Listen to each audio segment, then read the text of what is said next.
مختلف صورتوں کے نا مختلف فضائل نبی پاک نے بیان فرمائے۔ حضرت علی المرتضیٰ شیر خدا رضی اللہ تعالیٰ عنہ فرماتے ہیں کہ نبی پاک علیہ السلام نے فرمایا ہر چیز کی ایک دلہن ہوتی ہے۔ دلہن بیوی کے معنوں میں نہیں، دلہن سجی ہوئی چیز کو کہتے ہیں، عرب کے اندر دلہن سجی۔ فرمایا ہر چیز کی ایک دلہن ہوتی ہے، تو فرمایا قرآن کی دلہن سورہ رحمان ہے، یہ سجی ہوئی صورت ہے یہ نا۔ اور اللہ بار بار کہتا ہے، بار بار فَبِأَيِّ آلَاءِ رَبِّكُمَا تُكَذِّبَانِ، او انسان تو اپنے رب کی کون کون سی نعمت کو جھٹلائے گا؟ پلٹ کے دیکھ تو صحیح، تو اپنے آپ کو دیکھ لے، اپنی آنکھیں ہی دیکھ لے، اپنا گھر ہی دیکھ لے، تو غور تو کرنا ذرا۔ یہ نا بہت سارے لوگوں کو بڑی دشواری ہوتی ہے، وہ ہر وقت ہاتھ میں رومال پکڑے رہتے ہیں، کہتے ہیں جی میرے منہ سے نا کئی دفعہ قطرہ نکل جاتا ہے تھوک کا، تو کسی کے منہ پہ پڑ جاتا ہے۔ میں ایک تحقیق دیکھ رہا تھا کہ جو لبلبا ہے نا آپ کی زبان کے نیچے، اگر زبان خشک ہو جائے تو کسی کھانے کا مزہ ہی نہ آئے۔ ڈاکٹر کہتے ہیں کہ اتنی قیمتی چیز ہے یہ جو آپ کی زبان تر رہتی ہے کہ یہ سارے ذائقے جو ہیں یہ آپ کو دیتی ہے۔ اگر کبھی زبان پک جائے نا تو اچھی طرح پکی ہوئی چیزیں بھی مزہ کوئی نہیں دیتی، بلکہ جلتی رہتی ہے ہر شے۔ اللہ نے جو بنایا ہے نا، جہاں بنایا ہے کمال ہی بنا دیا ہے۔ اور فرماتا ہے فَبِأَيِّ آلَاءِ رَبِّكُمَا تُكَذِّبَانِ، اپنے رب کی کون کون سی، تو کہاں جائے گا؟ اور شروع کہاں سے کیا؟ فرمایا الرحمن علم القرآن، فرمایا رحمان نے اپنے حبیب کو قرآن سکھایا ہے۔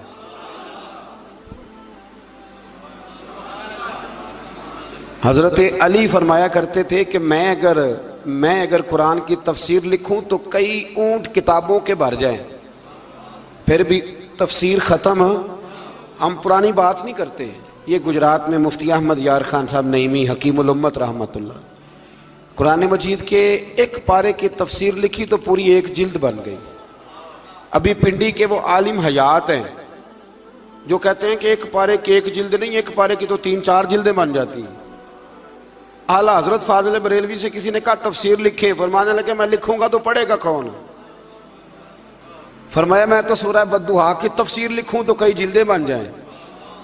اتنا وسیع۔ اور بتائیے یہ وہ لوگ ہیں جنہوں نے استادوں سے قرآن سیکھا ہے، تو جس رسول نے اللہ سے سیکھا ہے، جس نبی نے اللہ سے سیکھا ہے، اس کے آپ کیا صاحب بات کرتے ہیں علم کی، اور آپ ترازو لے کے بیٹھے ہیں، آپ کیسی بات کرتے ہیں؟ میرے محبوب کو رب کہتا ہے میں نے قرآن سکھایا ہے۔ خلق الانسان، فرمایا پہلے قرآن سکھایا ہے، پھر میں نے اس انسان کامل کو دنیا میں پیدا فرمایا ہے۔ علمہ البیان، اور پھر میں نے اسے بیان سکھایا ہے۔ یہ بیان کون سکھاتا ہے؟ یہ قرآن مجید کہہ رہا ہے بیان کون سکھاتا ہے؟ کچھ دوست ایسے ہوتے کہتے فلانا آدمی مقرر ہے جی، تو کیا مقرر آدمی جو ہوتا ہے وہ بالکل فضول آدمی ہوتا ہے؟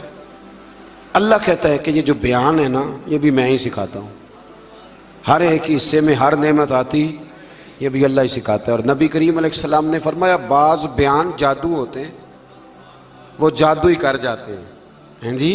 کچھ لوگ ایسے ہوتے ہیں جن کا ایک جملہ انسان سنتا ہے تو ساری زندگی کے لیے کافی ہو جاتا ہے، اللہ تاثیر کی دولت عطا کرتا ہے۔ پھر بڑی ساری باتیں رب کریم نے ارشاد فرمائیں، فرمایا علمہ البیان الشمس والقمر بحسبان، سورج اور چاند حساب کے پابند ہیں، والنجم والشجر یسجدان، آسمان کے تارے اور زمین کے درخت اسی کے سامنے سجدہ کیے ہوئے ہیں، والسماء رفعها ووضع المیزان، آسمان اسی نے بلند کیا ہے اور میزان عدل بھی اسی نے قائم کیا ہے، اللہ تطغوا فی المیزان، تاکہ تم تولنے میں زیادتی نہ کرو، وَأَقِیمُوا الْوَزْنَ بِالْقِسْطِ وَلَا تُخْسِرُوا الْمِیزَانَ، اور فرمایا اس طرح کرو کہ وزن کو ٹھیک رکھو انصاف کے ساتھ اور تول کو کم نہ کرو۔ پھر بڑی ساری باتیں ارشاد فرمانے کے بعد فرمایا وَالْحَبُّ ذُو الْعَصْفِ وَالرَّیحان، اناج میں جو بھوسا والا ہے اور خوشبودار پھول سارے کس نے پیدا کیے؟ فرمایا فَبِأَيِّ آلَاءِ رَبِّكُمَا تُكَذِّبَانِ، تو تم اپنے رب کی کن کن نعمتوں کو جھٹلاؤ گے؟ فرمایا خلق الانسان من صلصال کالفخار، ہم نے انسان کو بجنے والی ٹھیکری کی مٹی، جو بجنے والی مٹی ہے نا جو خشک ہو جاتی ہے، اس سے پیدا فرمایا۔ وَخَلَقَ الْجَانَّ مِن مَّارِجٍ مِّن نَّارٍ، اور پیدا کیا جان کو آگ کے خالص شعلے سے۔ فَبِأَيِّ آلَاءِ رَبِّكُمَا تُكَذِّبَانِ، یہ صورت ایسی ہے کہ اس کا ایک ایک لفظ پڑھنے کو دل کرتا ہے۔ یہ سارا قرآن مجید ہی بڑی بات ہے، لیکن یہ تو صورت جو ہے نا ہمیں اپنا آپ یاد کراتی۔ بہرحال اللہ تعالیٰ نے بار بار ایک بات کا ذکر فرمایا، اور اسی سورہ مبارکہ میں نا پھر ایک سبق دیا۔ فرمایا ڈر جاؤ، کیا ملے گا یا اللہ؟ فرمایا اگر تم میرے سامنے کھڑے ہونے سے ڈرو گے نا تو 2 جنتیں دوں گا۔